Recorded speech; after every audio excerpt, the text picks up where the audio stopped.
Bonjour et bienvenue sur le site du podcast Histoire en série, créé et animé par Nicolas Charles et Johan Chanoir. Au programme, une analyse des séries d'hier, d'aujourd'hui et de demain par les spécialistes des questions mobilisées par nos shows préférés.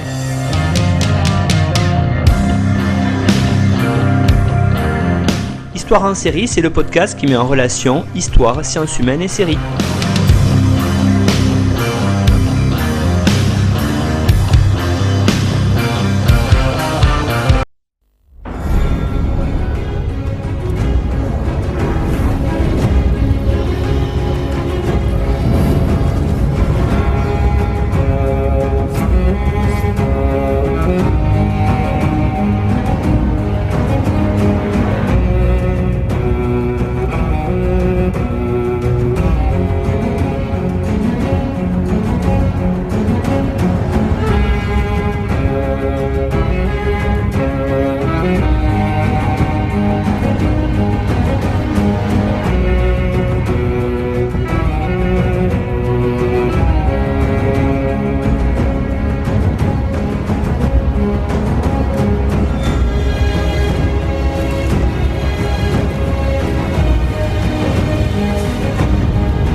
Bonjour à tous, bienvenue dans Histoire en série qui s'est mis en mode Game of Thrones durant toutes ces fêtes de fin d'année 2021 pour revenir sur cette série culte, mais aussi pour préparer un petit peu la sortie du préquel House of the Dragon qui devrait sortir en début 2022 sur OCS. Alors, on réalise une série d'émissions et pour cette série d'émissions, on invite tous les spécialistes francophones à venir partager une thématique précise sur la série. Et aujourd'hui, j'ai invité Marie Kergoat. Bonjour Marie. Bonjour. Alors Marie, vous venez d'achever un Master 2 R anglophone à l'Université de Rennes 2. Votre mémoire portait sur la problématique de la traduction et de l'interprétation des noms propres dans Le Trône de Fer de George Martin, donc plutôt le livre. Avant cela, vous aviez pu réaliser un mémoire traitant de la question de la contrainte merveilleuse en fantaisie contemporaine, donc une étude comparative entre The Lord of the Ring de Tolkien et A Song of Ice and Fire de George Martin dans le cadre du Master 3C de Rennes 2.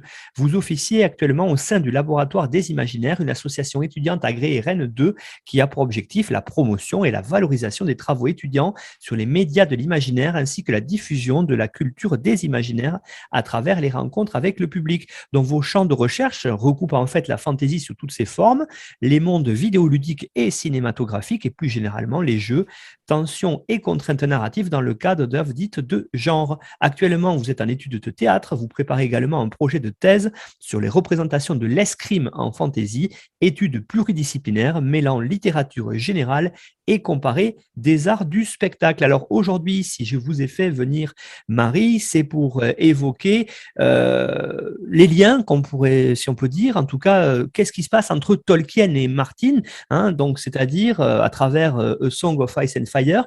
Est-ce que finalement, peut-être, Martin, c'est une œuvre hommage, vous avez intitulé ça, ou œuvre outrage? Alors, peut-être commencer par, en introduction, nous dire quelles vont être les grandes thématiques de votre intervention aujourd'hui.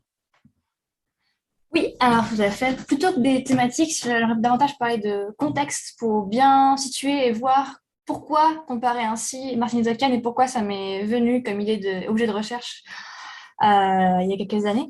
Donc Martin, en fait, George Martin, il est vu et présenté comme le nouveau Tolkien, son héritier, grâce à son cycle A Song of Ice and Fire, donc en français, ça sera Le Trône de Fer, qui est tiré des titres de la série dans son adaptation. Et c'est fréquent, c'est hyper fréquent qu'en fantasy, on fasse des parallèles avec Tolkien quand une nouvelle œuvre apparaît comme étant un succès.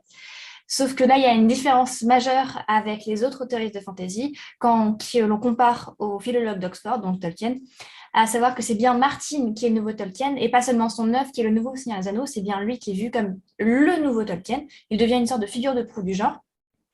Et à la suite de ça, on compare désormais à Martin les nouveaux auteuristes de fantasy qui émergent, qui ont désormais du succès. Le titre de Martin de Nouveau Tolkien était sorti dans le New York Times, il me semble bien, il y a quelques années de ça, pour la sortie du 4e, 5e volume de son cycle. Et donc la question que je me suis posée et que j'ai posée dans mes recherches, c'est y a-t-il eu un effacement, un remplacement de Tolkien par George Martin? Ce qui est étonnant en fait parce que George Martin, il déclare, et il a déclaré de nombreuses fois, vouer une admiration pleine et entière à Tolkien. Il en a même fait son modèle. J'ai une citation d'une remarque qu'il a pu écrire dans Méditation sur la Terre du Milieu, un ouvrage de Karen Haber, qui voulait travailler sur l'héritage de Tolkien tel que perçu par les auteuristes de fantasy. Et donc là, je cite Martin: la route se poursuit sans fin, comme Tolkien l'écrivait, et aucun d'entre nous ne saura jamais quel merveilleux endroit nous attendent derrière cette prochaine colline. Mais peu importe la durée de trajet et la distance parcourue, nous ne devrions jamais oublier que le voyage a commencé à cul-de-sac et que nous marchons tous toujours dans les pas de Bilbo.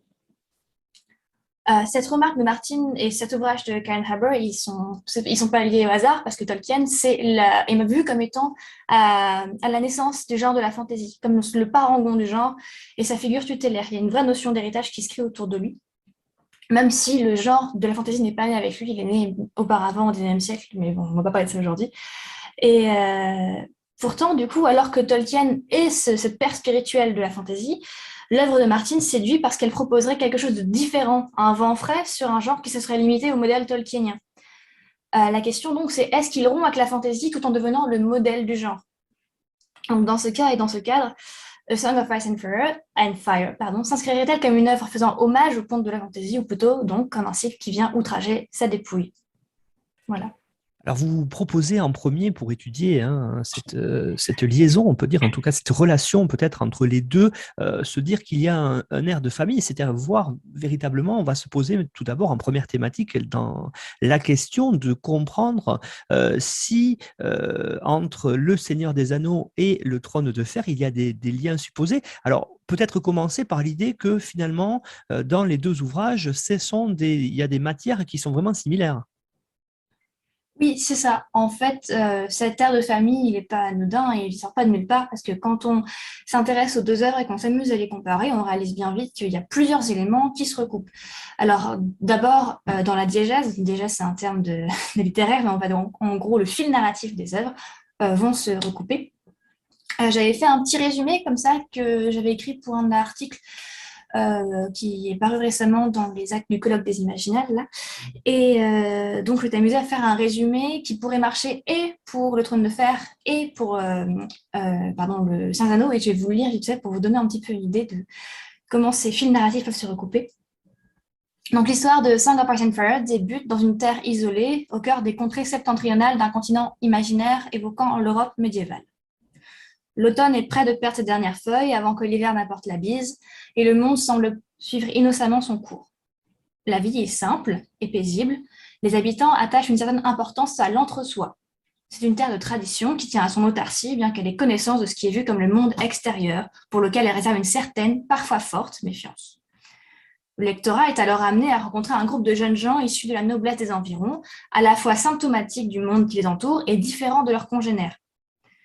Dans ces premières pages, nos petits protagonistes, enfants et hobbits, sont captivés par la venue sur leur terre de figures dignes et mystérieuses à l'occasion d'un événement unique qui viendra bouleverser le pays aussi bien sur une micro-échelle, à savoir les personnages principaux, que sur une macro-échelle, comprendre la région en elle-même ainsi que l'ensemble du continent.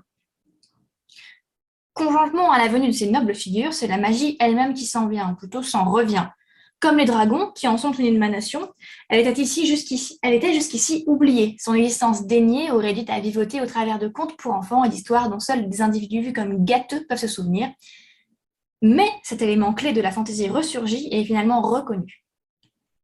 Donc, désormais lancés dans un long voyage devant les menées vers les terres lointaines, les protagonistes ne seront toutefois pas seuls dans cette périlleuse quête les mettant face à un destin plus grand qu'eux.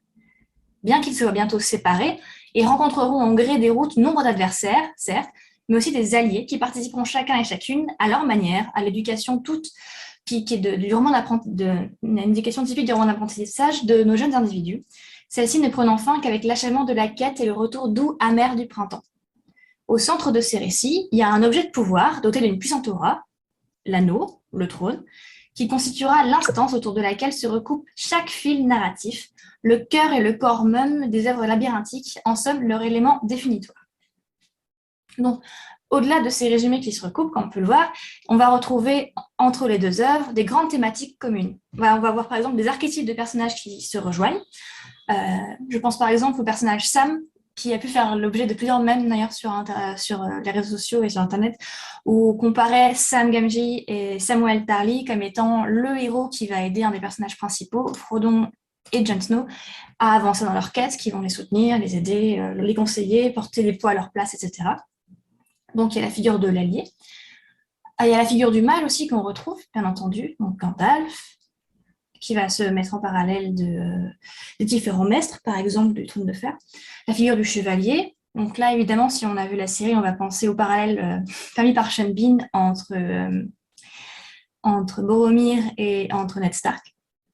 Donc, au-delà des archétypes, on va avoir aussi les réseaux symboliques, le rapport à la perversion par le pouvoir, qu'on retrouve notamment dans les deux œuvres, perversion par le pouvoir qu'on retrouve chez les Targaryens, chez Martin, donc qui sont petit à petit dévorés par la puissance de leur pouvoir politique et magique, ou simplement la perversion par l'anneau chez Tolkien. On va aussi retrouver différents éléments narratifs, différents codes narratifs, comme le noble héritier écarté du trône, Aragorn, Daenerys, les guerres intestines au sein d'une même famille, la famille de Denethor, donc, des intendants de Gondor, ou celle des Lannister.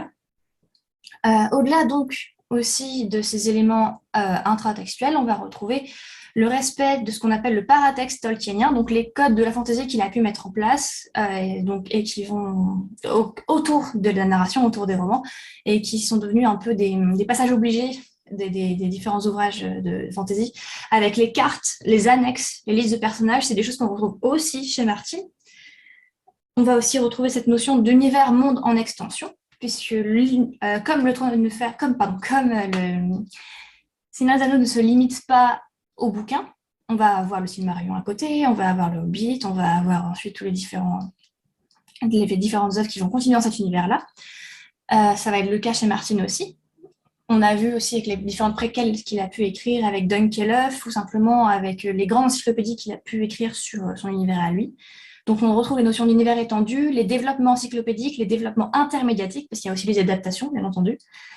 Et le point commun le plus fort, certainement, celui qui a fait vraiment reconnaître aux gens qu'il y avait un parallèle puissant entre Martin et Tolkien, c'est l'adaptation audiovisuelle en film et en série qui a alimenté le phénomène. Voilà. Et pourtant, Marie, quand on vous suit au début de votre propos, on voit bien les parallèles. Et pourtant, j'allais dire, véritablement, Martin va quelque part, pas dire s'acharner, mais en tout cas, va détruire un certain nombre de symboles tolkieniens. Oui, il va en détruire beaucoup, de nombreux en plus, et de manière hyper violente. C'est même par cette violence-là qu'on va faire le distinguo avec Tolkien la plupart du temps. Le Song of Ice and Fire, donc, et la série qui va avec, ce sont des œuvres qui se sont construites autour de la notion de violence. C'est des œuvres qui sont vues comme étant dures, comme étant difficiles à lire, à voir, parce que les personnages subissent beaucoup de souffrances différentes et sur plein de plans différents. Et donc, ça va vraiment être mis au cœur de la narration. Il y a ça, donc c'est un élément vraiment hyper intéressant à comparer entre les deux, puisqu'on ne va pas voir cette violence-là chez Tolkien, en tout cas on ne la retient pas, alors que Martin, c'est vu comme un argument de définition de son œuvre à lui. C'est violent, c'est sombre, les personnages prennent cher en somme. Je prends l'exemple de Ned Stark, par exemple, qui est certainement l'élément violent, le premier élément violent qui a marqué le public, à la fois audiovisuel et le lectorat. Ned Stark, donc, c'était un personnage qui était apprécié, que les gens aimaient bien, il était vu comme le héros, celui à qui il restait, et selon les codes de la fantasy tolkienienne, c'était le gars qu'on allait voir sur plusieurs saisons évoluer, ses aventures, etc. Et là, donc, le fameux épisode de la saison 1, où on le retrouve décapité, alors que c'est même pas la fin de la saison, c'est presque encore plus étonnant, parce que on aurait attendu qu'il puisse mourir potentiellement, certes, mais à la toute fin, Alors que là, il y a une suite à la saison après sa mort. Donc c'est symboliquement extrêmement fort. Ça montre bien que la narration se dispense de ce personnage et qui met au cœur cette violence-là, et qui n'est pas simplement des éléments clés qui créent des suites, non, vraiment au centre tout le temps. Et donc Ned Stark, c'est un peu un sacrifice métalittéraire. Et là, je reprends les mots de Yann Boudier, un autre chercheur spécialisé sur le trône de fer, qui voit en Ned Stark le sacrifice de la matière tolkienienne, enfin pas tolkienienne, mais de la matière classique, de la matière archétypale de la fantasy. Et tuer Ned Stark ainsi, c'est un peu tuer, symboliquement parlant, les codes de cette fantasy-là. Il n'y a pas que Ned Stark comme élément de violence qu'on va retrouver dans Guts, il va y avoir les viols, nombreux, plus nombreux d'ailleurs dans la série que dans les romans, les rois et reines de mauvaise loi qui ne vont pas hésiter à opprimer leur peuple, l'oppression des peuples, justement, les différentes discriminations, celles que peut subir Tyrion, celles que peuvent subir les prostituées, celles que peut subir n'importe qui ne correspond pas à la norme aristocratique mâle de monde. Et même pour eux, c'est complexe, mais il ne faut pas oublier que Martin a ceci d'intéressant qu'il ne va pas mettre seulement en avant des personnages aristocratiques, des petits princes, il va vraiment mettre en avant aussi des personnages issus du peuple, ou en tout cas bourgeois. Et s'ils ne sont pas personnages principaux, les personnages du peuple vont être mentionnés, on va voir la violence qu'ils subissent. Et donc tout ça, toutes ces données-là, toutes ces formes de violence différentes, qui touchent un peu toutes les strates de la société, qui touchent un peu tous les types de personnages, on ne va pas les trouver dans le Seigneur des Anneaux. Et donc, celui-ci correspond davantage à ce qu'on voit comme étant une idéalisation du monde médiéval. Et Martin a fait une analyse de ça assez pertinente par rapport à comment Tolkien voit l'inspiration médiévale. Donc je vais de nouveau citer Martin. Il est difficile de régner.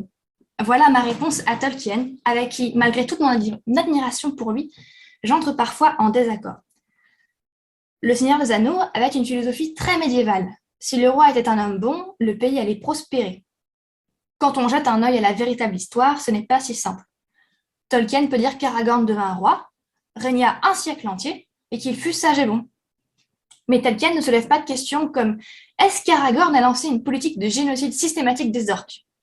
Même les bébés orques, dans leur petit berceau d'orques. Donc, on retrouve chez Martin une volonté d'apporter davantage de cohérence, donc de réalisme, en s'appuyant sur l'histoire. C'est un peu la critique qu'il fait de Tolkien, c'est qu'il s'appuie mal sur l'histoire. Il oublie des pans entiers, il n'en tient pas compte. Et donc, pour apporter cette cohérence, ce réalisme, il apporte de la violence. Je cite de nouveau, « L'histoire s'est écrite dans le sang, et c'est une mine d'or pour la narration, s'entend. Les rois, les princes, les généraux et les prostituées, puis toutes ces trahisons, toutes ces guerres, toutes ces confessions. C'est meilleur que 90% de ce que les écrivains de fantasy inventent. Donc, pour Martin, se baser sur la violence historique permet de faire de la meilleure fantasy, plus intéressante. L'univers de Song of Ice and Fire étant fictif, il s'inspire donc de l'histoire de notre monde, comme beaucoup d'auteurs de fantasy, quasiment tous, et de cette période médiévale si chère à l'héritage tolkienien pour combler les lacunes de ce rapport de la fantasy à l'histoire. Et c'est de là vraiment que ressort cette violence de Martin, parce qu'il a cette vision de l'histoire médiévale comme étant particulièrement dure.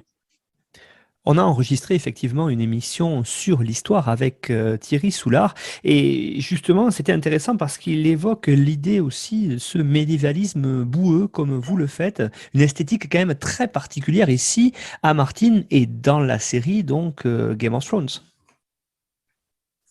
Oui, c'est ça. Le médiévalisme boueux, c'est vraiment intéressant, c'est un concept assez intéressant pour voir tout ça, parce que médiévalisme, donc c'est un terme qui est employé pour désigner non pas l'histoire médiévale, mais le rapport qu'on a au médiéval. Médiévalisme, c'est donc l'analyse de la vision du Moyen-Âge. Et boueux, simplement parce que c'est un médiévalisme sali, qui n'est pas idéalisé, à l'inverse donc de ce que ferait Tolkien. Parce que A Song of Ice and Fire serait donc plus fidèle à l'histoire, au Moyen-Âge, tel qu'il est vraiment en dehors des fantasmes. Pourtant, en fait, et c'est ça qui est vraiment hyper intéressant, c'est que cette perception du Moyen-Âge sombre et violent est tout aussi inexacte et inopérante que celle d'un Moyen-Âge qui s'inscrirait dans l'idéal pré-raphaélite qui avait certainement inspiré Tolkien. Donc c'est l'idéal qu'on avait un peu au Moyen-Âge au 19e siècle du Moyen-Âge, donc par le pré-raphaélisme, justement un courant artistique qui avait tendance à ressortir un peu la matière arthurienne comme ça, mais de manière très idyllique et très poétique. Et donc celle-ci aurait inspiré Tolkien. Et Martin veut combattre ça avec une vision vraie du Moyen-Âge, sauf que cette vision violente-là n'est pas juste. En plus, ce qui est intéressant, c'est que Martin annonce ne pas se référer à un véritable apport historique, et il prend pour modèle de ses recherches une fiction médiévale, Les Rois maudits de Maurice Druon, qui s'inscrivent eux aussi dans une vision cruelle de cette période historique. Donc, les fragments de pseudo-vie réelle d'alors que Martine instille dans son œuvre n'en sont donc pas tant et ont davantage à voir avec une vision cynique des choses, la sienne. C'est un réalisme de surface qui choisit d'incarner une période historique sous le prisme d'une violence profondément fictive. Et donc là, je vais citer les propos d'un historien, William Blanc, qui a beaucoup travaillé sur cette notion-là. Certes, le Moyen-Âge était une époque dure, mais elle n'était pas dépourvue de lois et les princes n'étaient pas autorisés à violer des paysannes au détour d'un bois. De même, l'ascension sociale était possible, notamment via l'Église. Plus largement, le XXe siècle a eu certainement plus de conflits de masse, entraînant la mort de millions d'hommes et de femmes, que l'ensemble du Moyen-Âge occidental. Donc ça, c'est William Blanc dans son article « Au-delà du réel » qu'on retrouve dans l'ouvrage dirigé par Matthew Pot Bonneville, Game of Thrones, série noire aux éditions Les Prairies ordinaires. Ce que dit William Blanc est intéressant parce qu'il remet en question tout ce que Martine énonce comme étant historiquement juste pour le Moyen-Âge. Oui, effectivement, Marie, William Blanc, qui a fait pour nous une émission sur la notion de frontière et sur les sauvageons et la notion de barbare dans l'œuvre de Martine et dans la série Game of Thrones.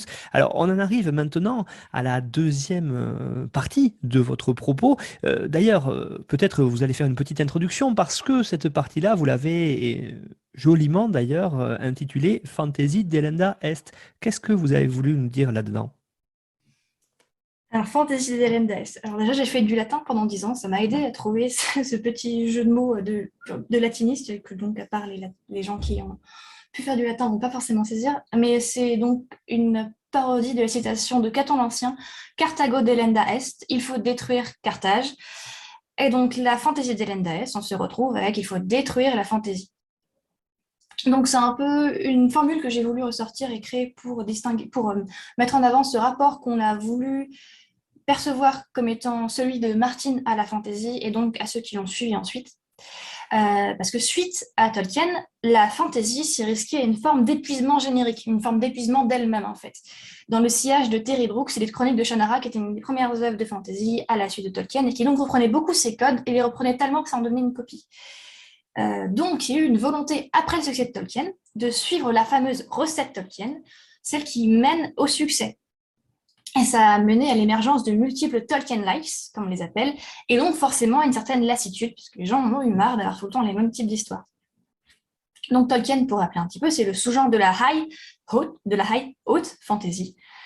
C'est celle avec des groupes de personnages qui ont lancé une grande quête épique, qui explorait un univers entier, et qui va aborder une matière noble, en gros.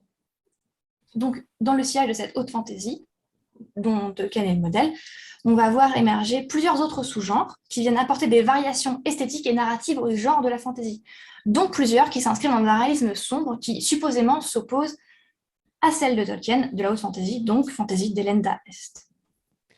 Oui, parce que on a évoqué ça avec Justine Breton sur l'épisode sur la fantasy. On n'est pas du tout ici, Marie, dans la fantasy à la Tolkien, la high fantasy, vous l'avez dit, on est plutôt dans le côté sombre, ce qu'on appellerait la dark fantasy. C'est ça. Après, il y a peut-être des nuances à apporter parce que dans ce que je vois comme la sombre vague en fantasy, il apparaît qu'il y a eu plusieurs sous-genres qui se sont manifestés. Et donc, les noms de ces sous-genres, je précise bien, ils ont été donnés a posteriori, en analysant a posteriori des œuvres. Et ce n'est pas les œuvres qui ont décidé elles-mêmes qu'elles appartenaient à ce sous-genre et qu'elles le créent. C'est les gens qui ensuite, souvent des fans d'ailleurs, ou des libraires, éditeurs, qui ont posé des noms pour un peu catégoriser, mettre des petites étiquettes pour s'y repérer. Et qui donc ont un peu enfermé les sous-genres comme ça, mais donc j'en ai identifié 3 principaux dans ce côté très sombre, très, très, très pessimiste de la fantasy. On va avoir la dark fantasy, celle qu'on mentionne le plus souvent. C'est une fantasy profondément pessimiste, avec un univers sombre sous tous ses aspects, le monde lui-même, la narration, les personnages, le climat il est oppressant, la violence omniprésente, et on bascule même parfois du côté de l'horreur. Donc par exemple, ça va être un peu ce qu'on va voir chez La Compagnie Noire de Glenn Cook. La gritty fantasy, c'est un autre genre, d'un autre genre, qui vient du terme anglais grit, qui désigne entre autres des petites particules fines de pierre ou de sable. Donc j'ai traduit comme étant une fantasy abrasive, en fait, qui vient un peu gratter de manière désagréable et qui s'inscrit dans une volonté de réalisme et décrit des mondes qui se veulent plus complets, supposément plus complets, j'insiste sur les guillemets. Donc, pour ce faire, elle ajoute des détails morbides ou des ruelles malfamées. L'obscur tient ici du décor plutôt que d'une certaine conception ou perception de notre monde. Et enfin, on va y avoir la grim dark fantasy, qu'on associe plus souvent à Martin. Et là, je vais citer Adam Roberts, qui l'a défini en ces mots. Grimdark est devenu le terme communément employé pour évoquer les œuvres de fantasy qui tournent le dos aux visions pré-raphaélites plus exaltantes d'un médiévalisme idéalisé. Au lieu de cela, elles insistent sur combien la vie à l'époque était vraiment cruelle, brutale, courte et sombre. Je mets ici vraiment entre guillemets, car la Grimdark a généralement peu à voir avec une réimagination de l'histoire véridique et tout à voir avec une perception de notre monde comme un lieu cynique, désillusionné et ultra-violent. Donc la différence entre les différents sous-genres, comme que j'ai cité, elle est assez ténue. On parlera plutôt de nuances, et je préfère qu'on parle d'ailleurs de nuances, un peu comme pour un éventail de couleurs. De cette manière, on peut voir que les sous-genres sont des tons plus ou moins saturés qui peuvent se mélanger. Il est donc possible de combiner les sous-genres obscurs entre eux, voire avec d'autres sous-genres qui, eux, n'ont rien à voir avec cette vague noire. Et en quoi, Marie, dans Game of Thrones, on est face véritablement à une nouvelle poétique oxymorique peut-être à travers l'œuvre de Martin et qui se traduit en partie dans la série? Parce qu'en fait, donc, comme je le disais, Martin peut être associé au sous-genre de la Grim Dark Fantasy. Donc, c'est un sous-genre qui n'est pas né avec lui, mais qui préexiste. Mais le succès de GOT a donné naissance à une véritable vague, une vague renforcée par le succès de Game of Thrones, et ça a donné ensuite un effet de mode avec les gens qui, comme pour Tolkien, essaient de refaire ensuite la même chose avec la même recette pour réavoir le même succès. Donc, on dit souvent que Tolkien, il a créé la partition de la fantasy. Et les autoristes, ils ont ensuite composé sur cette partition. Donc, Song of Ice and Fire reprend une grande partie de la codification tolkienienne et semble donc en quelque sorte la détruire de l'intérieur parce qu'on... J'aime bien utiliser la métaphore de la phagocytose de la biologie pour un peu imager tout ça. Donc, c'est une destruction par l'intérieur parce que Martin, il a intégré Tolkien, il l'a littéralement ingéré et il l'a dévoré pour en faire autre chose. Donc, de cette digestion, de Lord of the Rings est né A Song of Ice and Fire. Et donc, avec A Song of Ice and Fire, une autre poétique, c'est donc, on appelle ça, ça désigne un art de créer, donc une autre poétique de fantasy. Le réalisme boueux de Martin mine les fondations du genre en les marquant du sceau de la violence. La magie et les merveilleux sont toujours là, mais en sous-texte. Et ils ont même une moindre importance. Par exemple, les dragons, les loups, les forces magiques sont dans le GOTS, mais on les voit moins, de plus en plus au fil des volumes, certes, mais au début sont bien moins présents. L'œuvre de Martin met au premier plan le monde réel que la fantaisie se proposait pourtant d'occulter. Et donc, on retrouve ainsi un peu une forme de refus de l'escapisme. L'escapisme, c'était la manière dont la fantaisie permettait de s'échapper dans un autre monde pour fuir notre quotidien. Et en fait, là, on se retrouve dans une fantaisie où on retrouve des soucis de notre quotidien, donc une forme de cynisme, de mélancolie, etc. Et donc, cette nouvelle poétique oxymérique, c'est juste parce qu'elle vient s'opposer de manière paradoxale à celle de Tolkien, tout en restant de la fantaisie. Vous avez intitulé, Marie, votre troisième partie de votre propos, le ravissement d'un genre. Vous voulez nous montrer quoi maintenant dans cette dernière partie de l'émission, Marie? En fait, ce que je voulais montrer, c'était aussi une manière de remettre en question, remettre en cause cette vision de Martin comme étant celui qui détruit Tolkien, comme étant celui qui s'y oppose. En première partie, je voulais vraiment montrer au début comment les deux étaient liés, comment il y avait des parallèles possibles et qui étaient pertinents entre les deux et très visibles en fait, et qui ensuite était cette vision-là de filiation entre Martin et Tolkien, on la détruisait parce que on avait le sentiment que Martin s'opposait complètement à lui. Et donc, ce ravissement d'un genre, je vais jouer du coup sur les doubles sens du mot ravissement, ça va être une manière pour moi de montrer qu'en fait, les deux ne sont pas si opposés que ça, et c'est nous qui avons fait, nous, les gens en général, ou la réception en général, qui a fait une lecture un peu rapide de cet effet de transfert entre Martin et Tolkien. Et donc, la question, c'est lorsqu'un genre se renouvelle tant et tant qu'il finit par en oublier ses fondations, ne risque-t-il pas une pure et simple extinction? Parce qu'on pourrait se demander si, à force de détruire Tolkien de l'intérieur, il n'aurait pas détruit complètement les fondations du genre. Sauf que, du coup, je préfère vraiment parler de ravissement. Et le ravissement, ça désigne aussi bien l'action de prendre de force, donc ça marche un peu pour Martin, que celle de transporter au ciel, d'enlever par la mort à l'affection des proches, mais aussi de caractériser une perte de conscience partielle ou totale du monde extérieur, en un état de bonheur, de plaisir extrême. Et donc, c'est à mes yeux, dans toutes ces acceptions-là, dans tous ces sens-là, que A Song of Ice and Fire touche la fantaisie. Et donc, Song of Ice and Fire, la série Game of Thrones, Marie, dites-nous un peu, ça provoque, en tout cas, ou ça fait évoluer la fantasy, ça provoque une chute de la fantasy? On pourrait craindre, enfin, on pourrait craindre que ça puisse créer une chute de la fantasy, parce que justement, on en voyait plus tôt, qu'il détruit tous les codes de Tolkien, qu'il les attaque littéralement, frontalement, et qu'il tue même symboliquement des modèles tolkieniens comme Ned Stark. Et il y a ça, et le fait que ça soit autant une œuvre à succès qui pourrait effacer un peu tout cet héritage-là, parce que les gens cherchent à faire la même chose que Martin, et donc, à force, est-ce qu'on ne pourrait pas risquer d'avoir que ce modèle-là qui détruit Tolkien? Parce que donc le modèle de Gott séduit beaucoup, il modèle même la production. Les maisons d'édition ont senti le filon, elles dénichent des manuscrits et remettent d'anciennes œuvres qui étaient proches de cette veine-là de grimdark et de fantasy sur le devant de la scène. Ça crée un effet de rebond en fait. Et il y a des ouvrages qui ont parfois pour seul point commun avec Gott d'avoir un goût prononcé pour la noirceur, qui sont mis en avant et qui sont associés à celui-ci. Mais c'est le seul point commun, c'est ce côté pessimiste ou ce côté violent. Il n'y a pas de parallèle plus loin que ça, mais comme ça se rapproche sur ce point-là, qui semble attirer les gens, on le remet en avant. Donc il y a vraiment une très très forte attractivité commerciale. Pour reprendre l'image du nouveau Tolkien, ça veut aussi dire que Martin devient un argument marketing comme Tolkien l'a été et l'est toujours. C'est un nom qui fait vendre et qui est utilisé pour susciter un désir, donc un achat. On se retrouve avec un lectorat avide de rire le plaisir qu'il a trouvé à lire Song of Ice and Fire et à regarder Gott. Et le dernier grand succès en fantasy, il émane un peu de ce mouvement, de ce courant de noirceur, avec The Witcher, en fait, et son guerrier mutant errant seul dans un univers ravagé par la guerre, tandis qu'une épée brille dans son dos.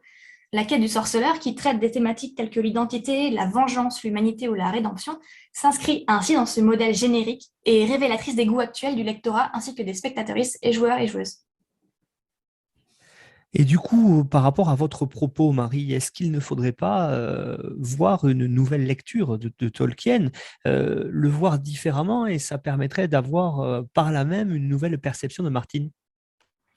Si, absolument. Et c'est aussi pour ça que j'avais vraiment à cœur cette image du gravissement qui permettait à la fois de questionner le fait que Martin puisse faire sombrer Tolkien et le fait simplement qu'il puisse le remettre en avant.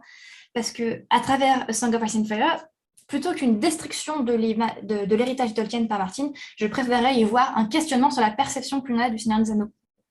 Parce qu'il m'a semblé qu'on a une vision biaisée et parcellaire de la fantasy tolkienienne, qui est en partie due à ce que l'imagerie populaire et certains auteurs de fantasy post-Tolkien ont vu comme étant l'essence tolkienienne, à savoir comme étant Tolkien.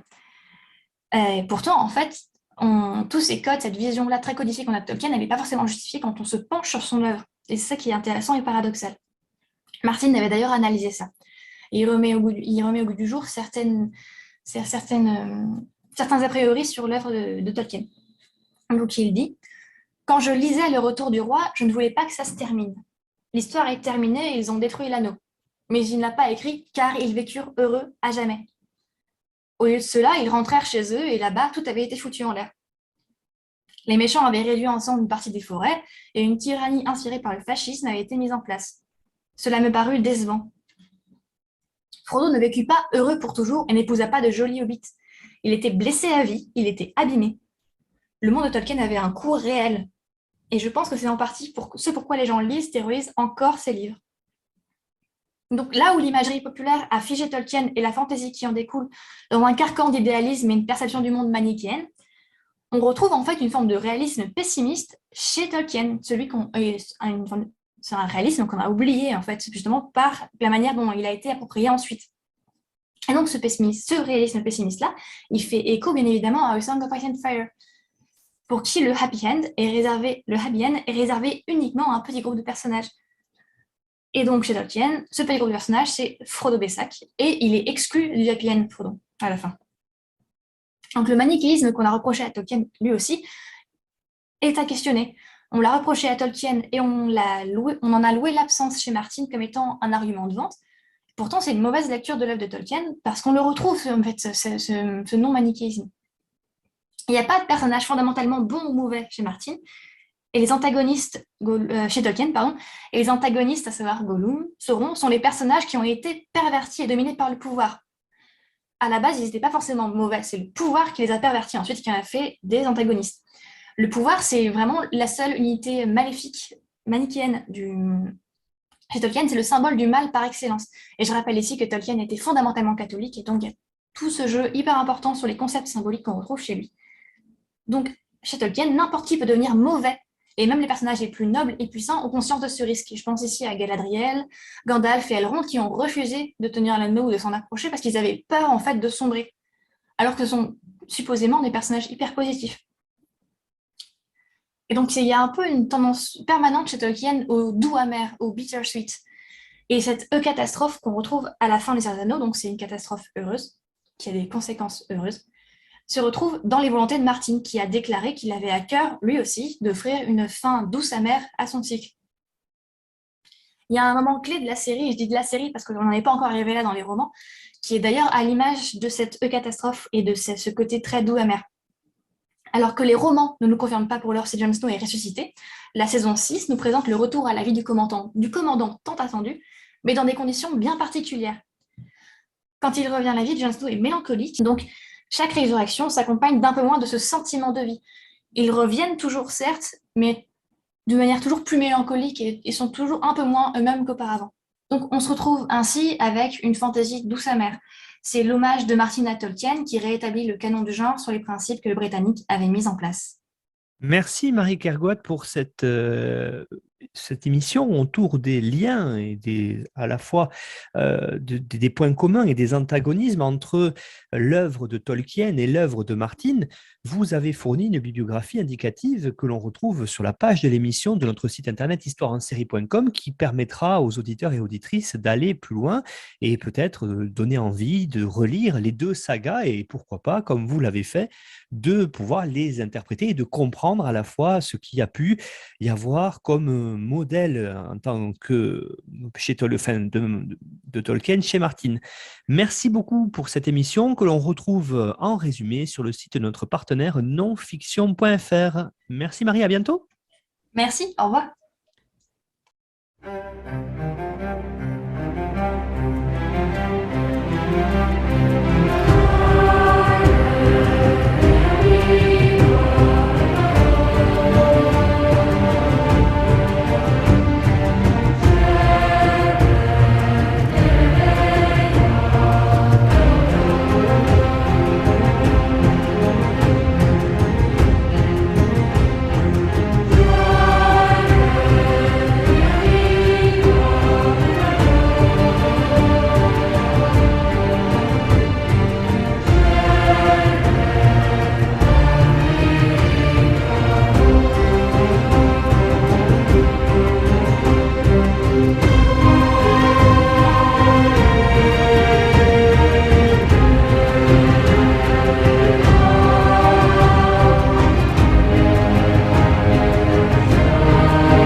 Retrouvez-nous sur Twitter @Histoire en série pour connaître le programme à venir ainsi que des conseils bibliographiques.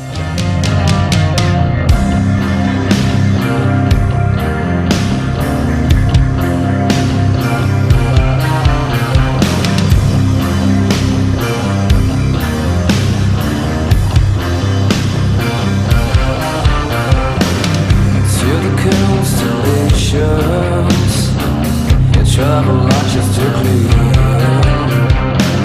Such a beautiful planet populated by a strangely animals. Unless I missed again, you want to